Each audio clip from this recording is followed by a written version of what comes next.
इस वीडियो में आचार्य जी कहते हैं, बदला लेने से दिल ठंडा नहीं होता, बल्कि हम खुद अपनी आग में जलते रहते हैं। चलो सुनते हैं। प्रश्नकर्ता: आचार्य जी, क्या शारीरिक कष्ट के साथ हम अध्यात्म और समाधि की तलाश कर सकते हैं? आचार्य प्रशांत: शारीरिक कष्ट के साथ तो जीना ही है। उसके बिना अगर आप हो गए तो फिर कौन सी शांति चाहिए?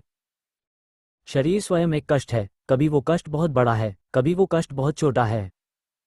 कष्ट तो उसी दिन शुरू हो गया था जिस दिन शरीर धारण किया था। जहां कष्ट नहीं है वहां जीवन कैसा? वो तो रहेगा ही रहेगा। और उसी के साथ जीने की कला को कहते हैं अध्यात्म। पीड़ा दुख तब बनती है जब आप पीड़ा के साथ जीने से इनकार करते हो। और पीड़ा के साथ जीने से इनकार आप अक्सर इसलिए करते हो क्योंकि अध्यात्मवादियों ने आपको बता दिया है कि जीवन आनंद है। तो आप कहते हो आनंद तो मिल नहीं रहा, गुरुजी तो बता गए थे फूल बरसेंगे, फुहारें उठेगी, जीवन नृत्य है, और वो तो कहीं दिख नहीं रहा। यहाँ तो कभी यहाँ कोहनी में दर्द होता है, कभी धूप लगती है, कभी कोई बीमारी लग जाती है, कभी कहीं शोर होता है, कभी कहीं कोई मौत देख लेते हैं। यहाँ तो जिधर देखो वहीं मौत का नाच चल रहा है। मृत्यु लोक ही है। जीवन का तो अर्थ ही है कि पीड़ा रहेगी ही रहेगी। लेकिन अगर आप ये धारणा न रखें कि पीड़ा गलत है तो पीड़ा सताती नहीं। पीड़ा आए और पीड़ा का टकराव आपकी किस धारणा से होता है कि पीड़ा को नहीं होना चाहिए। और ये धारणा आपको किसने दी है? ये धारणा कुछ आपको तथाकथित अध्यात्म ने दी है, कुछ बाजार ने दी है, विज्ञापनदाताओं ने दी है। ये सब आपको सुख ही बेच रहे हैं ना। बाजार भी आपको सुख बेचता है, और मंदिर भी अक्सर आपको सुख ही बेच देता है कि आओ यहाँ बच्चा सुख मिलेगा। तो आपके भीतर ये भावना भर दी गई है कि सुख ही जीवन का उत्कर्ष है और सुखी जीवन संभव है। आओ आओ सुख देंगे। तो अब आप इस उम्मीद से, इस उपेक्षा से भरे बैठे हो कि क्या रहेगा जीवन में? श्रोता: सुख। आचार्य प्रशांत: सुख। और जीवन में होना क्या है? श्रोता: सुख और दुख दोनों। दुख। आचार्य प्रशांत: अभी दुख की नहीं बात हो रही है, अभी पीड़ा की बात हो रही है, समझिए। जीवन में पीड़ा होनी अवश्यंभावी है। जीवन में पीड़ा होनी अवश्यंभावी है। वो होगी ही होगी। पीड़ा आती है और टकरा जाती है सुख की आपकी धारणा से। जब पीड़ा सुख की धारणा से टकराती है तो दुख का जन्म होता है। चूंकि आप सुख चाहते हो इसीलिए आपको दुख मिलता है। अन्यथा पीड़ा आए और आप पीड़ा पी जाएं, पीड़ा जी जाएं, तो कहाँ दुख है? दुख आपको पीड़ा नहीं देती, दुख आपको आपकी उम्मीदें देती हैं।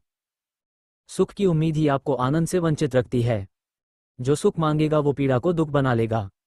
जो सुख नहीं मांग रहा वो पीड़ा को पी जाएगा, पीड़ा उससे आर पार गुजर जाएगी। यही आनंद है कि पीड़ा हमें प्रभावित नहीं करती। हमें पीड़ा से कोई लेना देना नहीं। पीड़ा हमारे लिए सहज है, साधारण है। दर्द आता है, हम कहते हैं दर्द ही तो है। दर्द नहीं मिलेगा तो और क्या मिलेगा? दर्द का हमारे भीतर से कोई विरोध नहीं उठता। और जब आपके भीतर से दर्द का विरोध न उठे तब आपकी अवस्था को कहते हैं आनंद। अब आपको दुख प्रतीत नहीं हो रहा क्योंकि सुख आपको चाहिए नहीं। अब आप सुख दुख दोनों से आज़ाद हैं। सुख दुख दोनों से जो आज़ादी मिले उसे आनंद कहते हैं। बिल्कुल पीड़ा का न विरोध करिएगा, न निरोध करिएगा, न उसे नाजायज समझिएगा। जिसने भी इंसान का जन्म लिया उसे दर्द से गुजरना होगा। और दर्द में जो बात है वो मज़े में, प्रसन्नता में है नहीं। दर्द में जो गहराई है वो कभी आपको खुशी में नहीं मिलेगी। दर्द अगर आपने जाना नहीं है तो आपने जिंदगी ही नहीं जानी। दर्द के बिना कोई काव्य नहीं, दर्द के बिना कोई उपनिषद नहीं, दर्द के बिना कहीं कोई गहराई, कोई सच्चाई नहीं। जब तक आपको गहरा दर्द नहीं मिला तब तक आपकी हस्ती में कुछ अधूरा रह जाता है। जिसका दिल 100 दफे नहीं टूटा उसको अभी दिल मिला ही नहीं। दिल चीज ऐसी है जो टूट टूट कर बनती है। इंसान वृत्तियों का पिंड ही पैदा होता है। ये वृत्तियां हमेशा ऐसा कुछ करेगी ही कि पीड़ा आए, ये बात पक्की है। आपके हाथ की लकीरों पर ही नहीं, आपकी नाक पर, आपकी आंख पर, आपके बालों में, आपके होंठ पर, आपकी छाती पर, हर जगह लिखी हुई है पीड़ा। हम पैदा ही ऐसे होते हैं, हमारा जन्म ही ऐसा है। माँ को तो पीड़ा देकर आदमी पैदा होता है। बस ये करना कि ये जो कर्म हो रहे हैं वृत्तिवश, इनका जब फल आए तो उस फल का विरोध करके नया कर्म मत पैदा कर लेना। सिर झुका करके उस फल को स्वीकार कर लेना। जिसने उस फल को स्वीकार कर लिया वो आगे के लिए दुख तैयार नहीं करता। प्रश्नकर्ता: एक पॉइंट था, मैं आचार्य जी ऐड जोड़ना करना चाहूंगा यहाँ पर। एक्सट्रीम पेन, बहुत सारा कष्ट के बारे में मुझे लगता है कि सही टाइम है जब मैं इस बात को बोलूं। तो फॉर एग्जाम्पल सीरिया में बहुत ही बुरा हाल है इस समय, करेंटली सिविल वॉर चल रही है, पता नहीं कितने हजार लोग मर चुके हैं।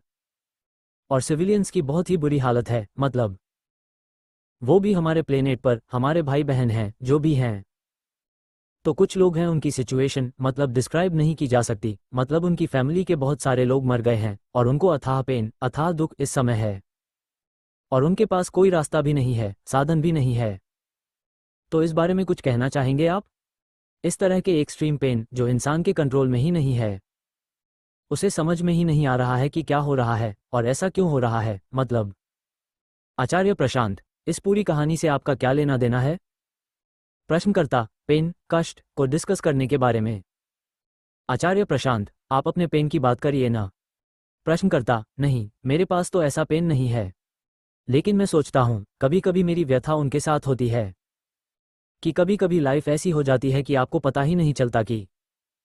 आचार्य प्रशांत, आपको कुछ नहीं पता कि कहाँ क्या हो रहा है। जो जग गए हैं वो तो ये भी कहते हैं कि कहीं कुछ हो ही नहीं रहा। जिसकी आंखें साफ न हो उसे ये समस्या लेकर नहीं आना चाहिए कि मैंने देखा कि उड़ती चील गिर पड़ी। आंखें साफ नहीं हैं और तुम समस्या क्या लेकर आ रहे हो कि मैंने देखा कि उड़ती चील गिर पड़ी।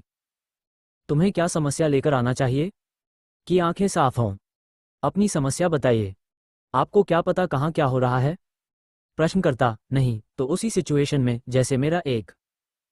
आचार्य प्रशांत, मैंने जो बात बोली समझ में आ गई? प्रश्नकर्ता, जी जी जी। आचार्य प्रशांत, आप पहले उस स्थिति में तो आइए जहां आप जान सके कि घटनाओं का अर्थ क्या होता है। अपना परिष्कार करिए, अपने जीवन से संबंधित प्रश्न पूछिए, आपकी क्या दिनचर्या है, कैसे जीते हैं, किससे डरते हैं, क्या व्यथा है, अपनी बात करिए। जब आपकी दृष्टि निर्मल होगी तो आपको समझ में आएगा कि जिसको आप संसार कह रहे हैं वो चीज़ क्या है। फिर संसार के बारे में जो सवाल है वो अपने आप मिट जाएंगे। सीरिया में कुछ हो भी रहा हो तो इसीलिए हो रहा है क्योंकि लोग वैसे ही हैं जैसे हम सब हैं, कि अपने से हमें मतलब नहीं है, दूसरे से ज़्यादा मतलब है, तो इसलिए लड़ रहे हैं वहाँ पर। इंसान की फितरत एक है। अगर अपने मन के शोधन से मतलब होता तो दूसरे पर हथियार चलाने की फुर्सत क्यों मिलती? जिस भावना के चलते आप यहाँ बैठे बैठे वहाँ की बात कर रहे हैं, उसी भावना के चलते वो आपस में लड़ रहे हैं, यही उत्तर है। आप यदि अपने मन को समझ जाएं तो ये भी समझ जाएंगे कि वो क्यों लड़ रहे हैं। तो अपने मन को समझिए। जैसा कि आचार्य जी ने बताया, प्रतिशोध शांति नहीं देता, ऊंचा उद्देश्य देता है मुक्ति। चुनाव आपका है। धन्यवाद।